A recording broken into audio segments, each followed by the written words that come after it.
60% of Nairobi women, they fear marriages. And so according to them, they say they believe marriage will negatively impact their freedom.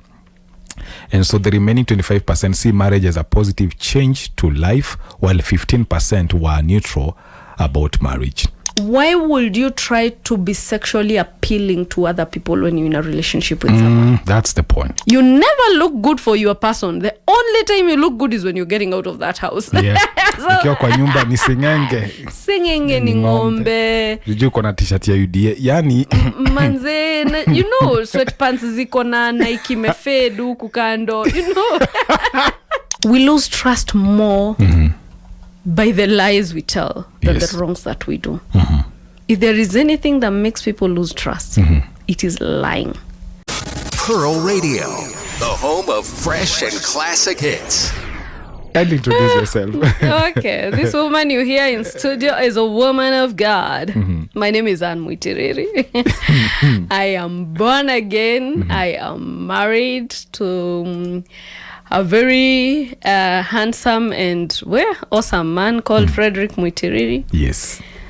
Married for 10 years now, mother of 3 children. Still very, very enthusiastic about godly relationships and marriages. Yeah. Awesome. So glad to have you tonight. And we can't wait to have this conversation. Remember, you can be part of it on Facebook, on Instagram, and also on X. Talk to us at Pearl Radio KE. And also remember, if you have any question, kindly give us a call, 0701 969 969. That is 0701 969 969. So we start off with this report that was released last week. And also it says 60% of Nairobi women, they fear marriages. And so according to them, they say they believe marriage will negatively impact their freedom. And so the remaining 25% see marriage as a positive change to life, while 15% were neutral about marriage. And so let us start even from that point. Marriage. Yeah. So is marriage a place kuna freedom ama is a place kuna, because I was saying that ni pingu za maisha. I think that's where we went wrong. The day we called it pingu za maisha, yes, is the day we made people fear marriage. But is it no, understandably so, that I mean okay, ni pingu za maisha. Yes. In reality, I mean, you're joined to this person till for death. Life. Yeah, till death do you part. It's okay, let's not say life in prison. Umeiona ikikuja na inakataa kwenda. You know, the other day, talking about prison, the other day, even before, let me cut it short, there was prisoners actually, they were complaining, and actually they were petitioning, even for them to have freedom to have the conjugal rights. Yes. Waletewe watu, kama uko na bibi, uko uletewe mtu. Unaletewa mtu. Na ni ukweli, ni very nini. You know Mr. Anitwaje Kagiri wa Mwere. When he was in prison sometime, politically so. Yeah. One of the complaints he had when he was out was the kuna gap fulani hapo between his children. So he was like, hey guys, uko ndani watu wapewe wapewe muda kidogo waendeleze, yes, maudhui ya familia, yes, because either way you'll find your family out. But anyway, okay, moving on swiftly from prison to actually marriage. Yes. It's not really life imprisonment. It's life partnership. It's how you choose to see it. But yeah, the truth is you're joined with this person for life. And the beauty of marriage is what would you call it? This intriguing idea of the two shall become one, but they are two. Yes. They are not half become one. So you mix in there and then there isn't a one anymore. There is still a one, and the one needs to remain a one, which means we still need two whole individuals to make the one, and to remain, or rather to continue, feeding into the healthy one. But yes, the commitment of marriage is not one to make you live as if you're single. You get? And it's so natural because, Kagiri, why is it that even when people are dating, they get jealous? it's just natural. Yes. If I have you, I want you for myself. I don't want to see someone else with you. And already that starts limiting the way you interact with other people. Yes. Iyo hata hakuna mtu anawaambia. Nobody tells you ati you need to limit the way your partner is behaving around other men or other women. It's just natural that you feel a sense of ownership for your partner.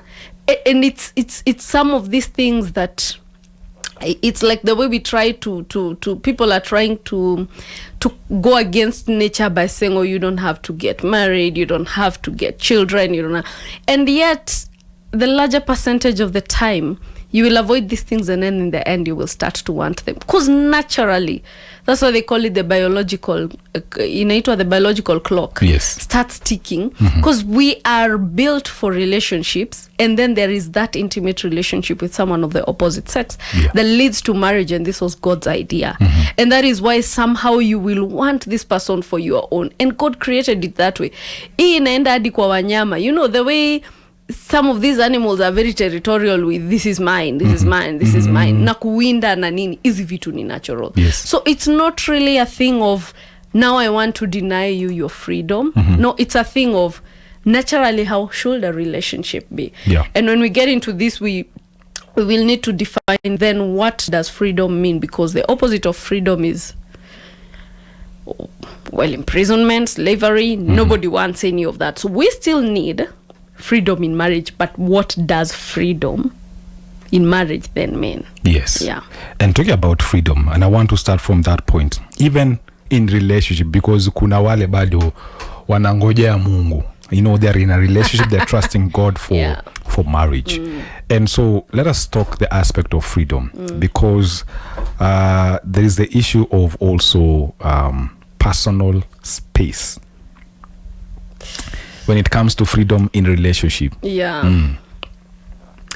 In relationships, I don't even know why you're asking for personal space, because you don't even live together. You don't even live together. And so you have a lot of personal space, because I enjoy it now. Yes. Before you get married, while it lasts.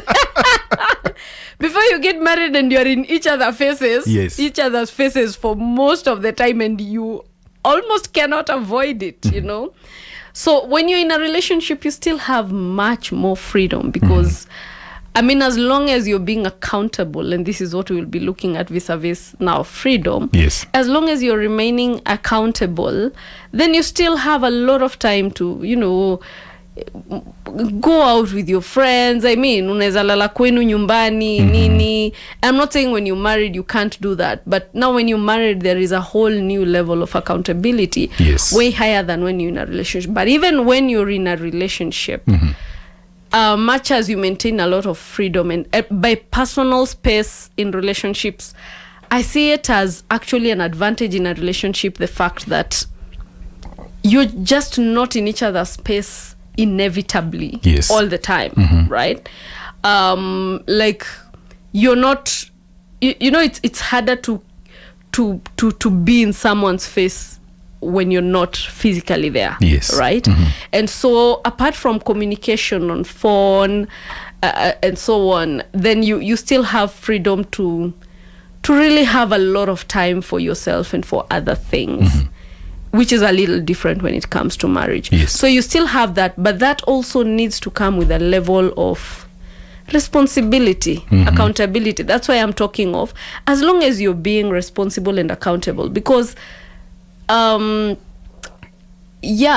instance, if you're not talking to me in the morning when you wake up, I don't know if you went to work, I don't know if you went back to your house in the evening, and if I ask you, you tell me you just need to have some personal space. It's a red flag. That flag is starting to turn red. Because sometimes we use these things of personal space and freedom to avoid accountability and to hide. We have seen even most relationship breaking up because mtu alisahau kutextiana good night. Baby nilisahau nilikuwa ati au kuniambia hata good night akinilisahau. No, just have a level of honesty that okay, sikusao, that if you tell me you fell asleep, I know really that you fell asleep without saying good night. But then if it's Tom and Jerry games, then that's not personal space anymore. That's just a lack of accountability. Yes. Yeah. You know, it's so amazing because last week we were talking about social media, and I want to bring this aspect because in as much we are talking about freedom and accountability, everyone has his own social media platforms as well. So kuna venye, and I'm saying this because I saw this from a guy who was not really comfortable because of what the spouse or maybe the girlfriend posted. So alieka kitu pale, and then it was a very good photo. And so this lady was just feeling, you know, just like the way, you know, before Nani was coming in, before and Muitiriri check some selfies hapa. So I'm just saying. Sasa nataka watu wafikirie ninakujanga hapa naanza kupost for pictures kwanza na wewe. Stop banning. I sound serious on this mic. And so because of posting such photos, so this photo was posted and alikuwa anakaa figure anaonekana vizuri, and so the comment section, so the men were flooding on the comment section because sasa unajua she was posing for just feeling nice. Of course the caption is different from what we see on the on the photo, and so men were flagging on the comment section. Wanamwambia venye anakaa poa, wengine wanaanza kurusha maneno pale. And so this guy was very irritated because sasa mbona ulieka picha na kaa hivyo ndio watu wa kuoni, yani ndio sasa unaanza ku ange prefer angeka picha yake amevaa nguo ya mafiriri ama zile za wale watu wa nini ama zile ziko mpaka na pudunek. And so when it comes to that area of social media and freedom, so where do we draw the line? Let me attempt to define this freedom and accountability thing. Yes. So that we take it from there. And what I was thinking about freedom, it's somehow being able to maintain your individuality, being able to have some autonomy, meaning like, okay, autonomy with regards to decision making, with regards to your interests. Like you can still maintain, me, I'm interested in football, I'm interested in pool. Me, I like going to weddings, and not necessarily feeling like pressured to change your interests, to always make decisions according to someone else's opinions rather than yours. So maintaining that autonomy so that you're still a functional human being. Yes. Is what we call freedom.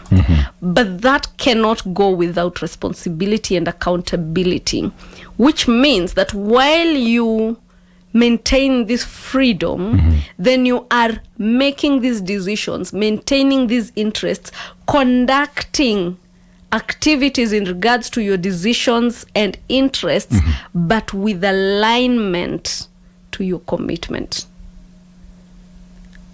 Achantafute. An easier way to say that. Yani, you are a free person, you're a whole person with your own interests, you can make decisions, but you are doing this in consideration always of a commitment that you have somewhere. Which means any decision you're making, any action you're taking, how does it affect your relationship with the other person, and how does it even affect them? Because you cannot maintain freedom. It's this individualism. Now there is not individuality. There's a trend of individualism which has become, it's no longer individualism, it's actually just self-centeredness of do you and the world will adjust. We have taken that statement too far. Where we lack in compassion, we lack in kindness, we lack in, and it's just about me. So me, if I feel like posting my photos, who are you to, you don't live alone in this world. So now you even move from minding other people to now you have a commitment with someone. So I mean, it's really just human to think about how will that person feel considering the relationship that you have with that person. Yes. Because this is a person you're in an an intimate relationship. It may not be physically intimate because you're still not married. But you are in a love relationship with, there is already there's already a sense of you are mine and I'm yours. So why would you post things without thinking about how they will affect the other person? Yes. And this goes into your values of like I feel like I don't know about that lady. I don't know about they had posted, because sometimes again you may just have a partner who is overly insecure. Yes. But then there is again a value of naitanga common sense, but inaweza kwa si eti common hivyo. Yes. Why would you try to be sexually appealing to other people when you're in a relationship with someone? That's the point. Yeah. So it's good to look beautiful. Like when I was taking selfies, nilipanguza hata camera. Yeah. I'm not intending to look ugly on camera. Yes. So I want to look good, yes. But I do not have this, or rather you shouldn't have this thought of looking sexy on camera. Looking this, and you very well know that in a certain way this is what you are calling to attention. Yeah. When you're in a relationship with someone else. Me honestly, sionangi, mi naona hapo common sense in a lack. Yeah. Kiplani. Yeah. Yeah. And I think it's very important, because it's like you're seeking validation from people. At the same time, you are in a relationship. It's like you're not sure about this commitment. Exactly. Because I think when you're committed to somebody, I'm not saying that you don't have freedom, but at the same time, unajua kuna vitu fulani you can just post, and then someone like, guy, is this the person I really want to... Hata the social media in-laws wakiona, yes, wanasema, hey bro, hapa unachezwa. Yeah. And so it's very important that you talk about, in as much there is that freedom to express yourself. Yes. At the same time, hey, my friend. Yeah. You have to mind even your own values, how you look out there, your integrity as the Christian girl, the integrity of your relationship. I feel sometimes like there is a lack of respect for your relationship. Yes. And for your partner when you portray yourself in a certain way. Like if other men feel like I'm trying to be that appealing to them, they will lack respect for my husband. And I don't want that to happen. So I want my partner to be the one who gets this being pleased and feeling like I want to look good for them. Not... And that's why hata in marriage tunasemanga tuache hii tabia ya you never look good for your person. The only time you look good is when you're getting out of that house. Yeah.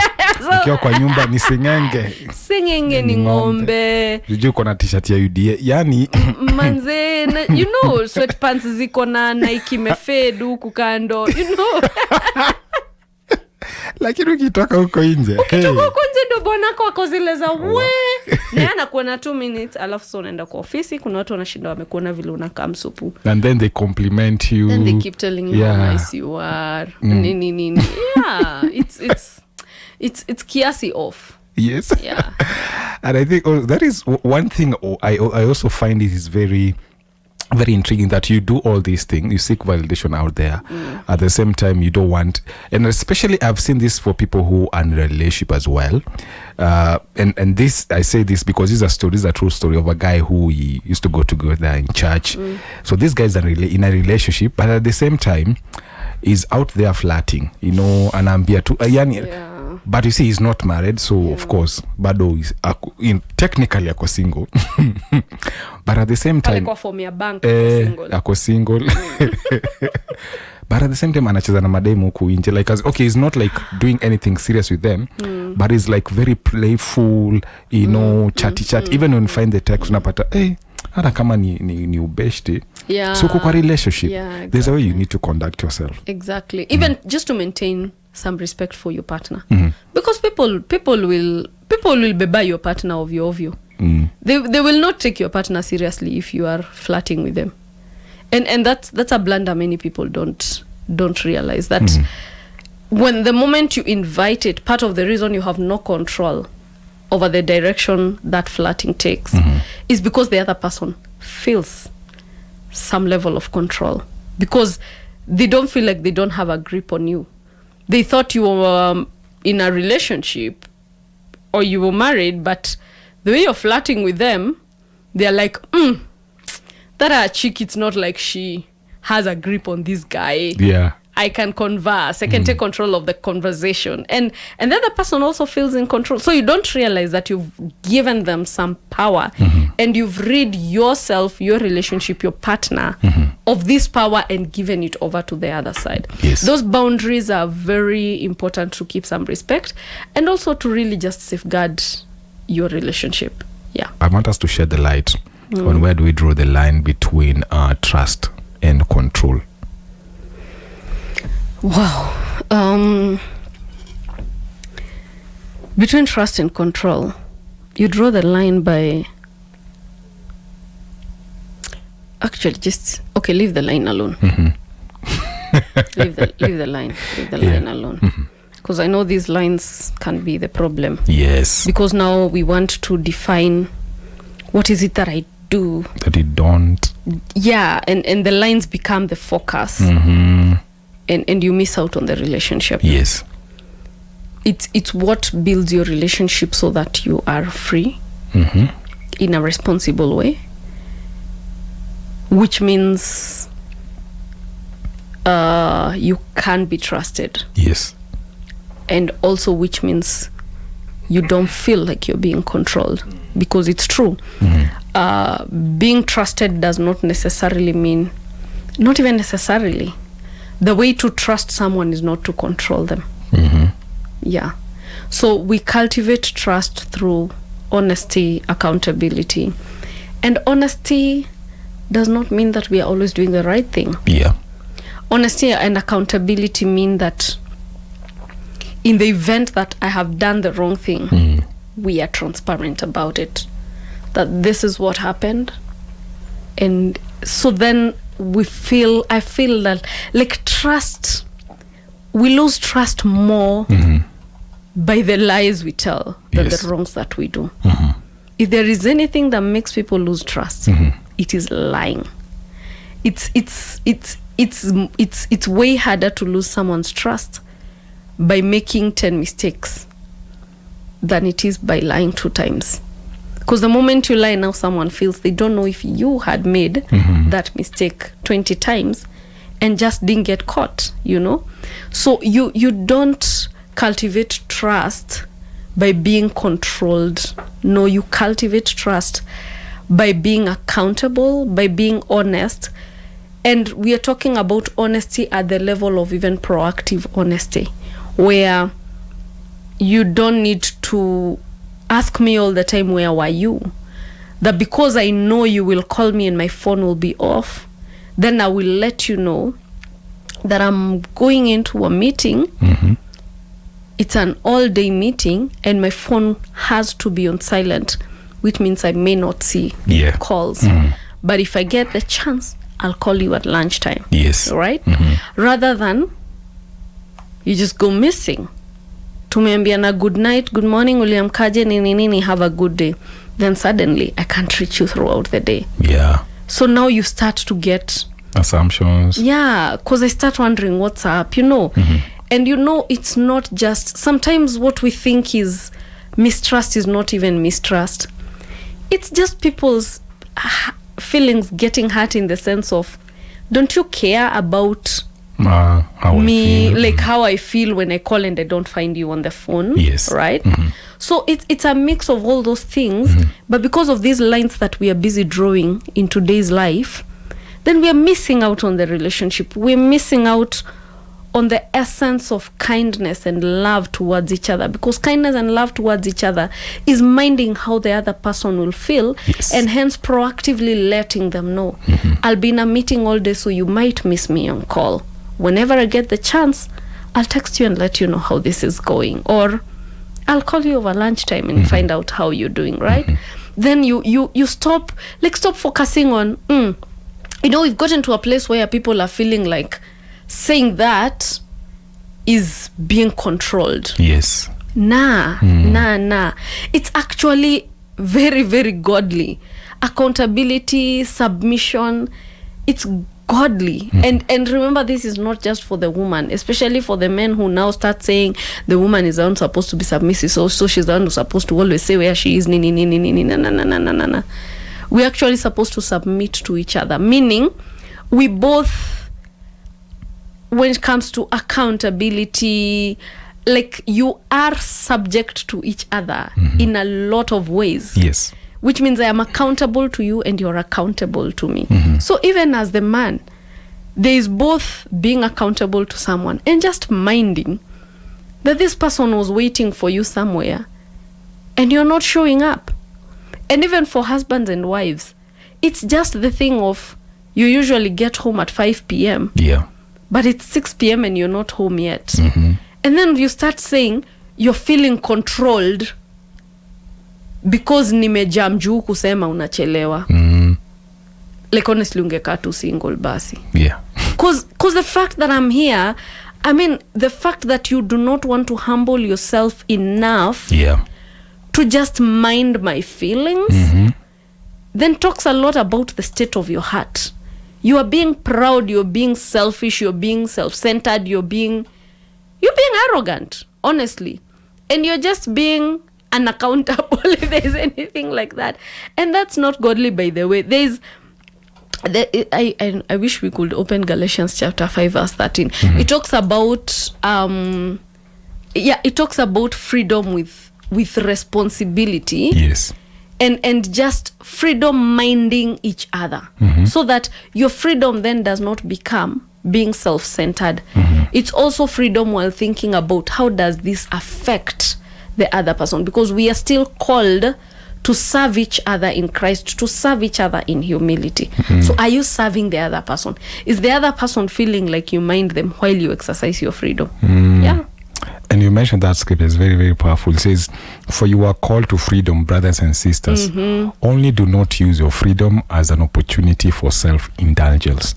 And but through love, become slaves to one another. Exactly. Wow. Hey, that is very powerful. Naked. You're free, but you're slaves to one another. Yes. So you maintain your individuality, but with a mindfulness of the other person. Yeah. Now, I would like you to highlight, because we're talking about the difference between freedom and accountability, I would like you to highlight some of the things that when you are in a relationship and also when you are in marriage, you are free to do. Yeah, and then maybe the next week you're going to continue probably on the things that you are accountable to. That's a hard one also to differentiate. Yes. Because you're free and accountable at the same time. Yeah. So you are accountable to each other. When you get married, you are accountable, of course, at a higher level, because you have already decided that this is your life partner. Yes. When you're in a relationship, you're still accountable in the sense of a good level of exclusivity, because you don't want to hurt the other person. Yeah. You don't want the other person to start mistrusting you, and you're still in a relationship. Yeah. And then there are certain things, now even as a couple, you will sit down and you agree, manze, even if we have the freedom of dressing, I'm not comfortable when you dress like this, because I feel like it attracts people to you in the wrong way. Yeah. And this doesn't go for women only. Even at least men have joined us. Now we are not the only ones who will be condemned. Because some of the pants, the trousers men are wearing nowadays, they are so tight. Like, you find someone has preached on social media, lakini nguo amevaa, wasichana hawasikii neno. Wako tu like, oh, this man is blessed. Yeah. Oh my God. You've not even heard there's a campaign on social media against men wearing sweatpants. Yeah. Sijui nani aliambia wanaamua kunatoka na hizo nguo kwa nyumba. Kwanza kuna mwanaume alikuwa amevaa crop top juzi. Oh, Jesus. Wanamjua, sitaki kumtaja. Ni abs alikuwa anaonyesha ama nini? Ni ulinipita. But yeah, I mean it's you have the freedom of dressing, but how does your partner feel about it? What do you attract to the relationship? And you get to a place where even without your partner telling you or asking you a question, pia uko like akikidogo hapa. Hata watu wakituona tukitembea pamoja, they don't feel like I belong to this guy. They really feel like I belong to all of them. You know, community. Exactly. People really feel like they have a right over you sometimes just by the way you dress. They feel like, you know, you're calling us to yourself. Yes. So much, so loudly. And so we refuse to see the man you're walking with, you know. And it's the same for women. You know, Jama, you're walking with your chick, but girls are approaching you and they're like, where? They can't even see that you're holding a girl's hand. Then they're just feeling unatuita wewe, you know. And so they fail to see, and it brings, much as you've not even talked to other people or anything, but it does breed tiny seeds of mistrust. Because I don't feel like you're mine. I feel like you I know you can see it's coming, belong to the community, you know, so as I don't feel safe with the community. You know, someone said the other day, we are like a KFC. Ouch. Yani is that, you know, we can see the thighs, the legs, everything. I'm like, are you attracting, you know? Where? Yeah, so it's really already you knowing that you are lacking accountability in the sense of communication. Yes. In the sense of the way you are appearing out there. Even in the sense of the way you are expressing yourself, even to your partner. Because yes, I have the freedom of speech, but does that mean that I speak so recklessly as to hurt my partner's feelings without caring the way they feel? Yeah. So there is that, and then there is I'm still free in the sense of I maintain my interests. I can still make decisions.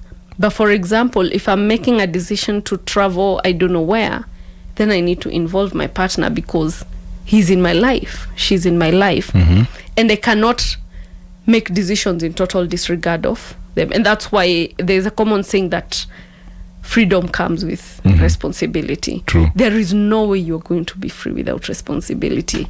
It's just this evil thing going around of do you, and the world will adjust. Kwani who is the world to you? Si ungeombwa tu basi peke yako mahali na dunia yako.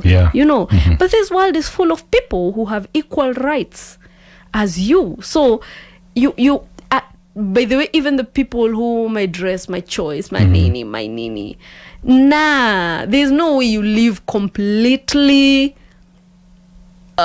ignoring or in total disregard of people. There is no way, because we don't live alone. We live with people in this world. So there is no way you're going to tell us that you exercise freedom, you don't care what people think you. Inakwanga uongo. People say that on the things that they want to do without accountability. Yes. Right? A lot of the times. There are those times of really you need to stop thinking about what people are thinking because you know you're doing the right thing and stuff. But there is also a lot of misuse of that word because we're saying them in the areas where we don't want accountability. Otherwise, you will wonder, why do people speak like that and then still end up in relationships where they are being seriously abused, either emotionally or physically? It's because the lack of accountability did not... It was lack of accountability. It wasn't really freedom. Because true freedom really comes with a sense of confidence, with a sense of individuality that allows you to balance between I am who I am, but I'm mindful of people. And so you are not easily manipulated. You're not easily controlled or abused, you will be able to actually even walk away from a relationship, because you know for sure this is not accountability anymore. This is somebody really trying to control me, because you will find that there are people who are trying to control your interests. There are people who are even trying to, like nasemanga, women need to accept if a man loves football, he loves football. Yeah. So you really need to tread carefully. You can't just start trying to switch someone to not love football anymore. You get that's a bad dream. Yeah. It's a nightmare that you need to wake up from, because eventually this is a person where you're trying to reduce who he is. You know, so there is a difference between just having somebody accountable to you and controlling someone. And if you're a free person who is confident in themselves, you are able to be accountable and you're able to walk away from control. People who try to make you an introvert when you're an extrovert, you get now that's control. That's not accountability, because there's a difference. 96.9 FM Pearl Radio.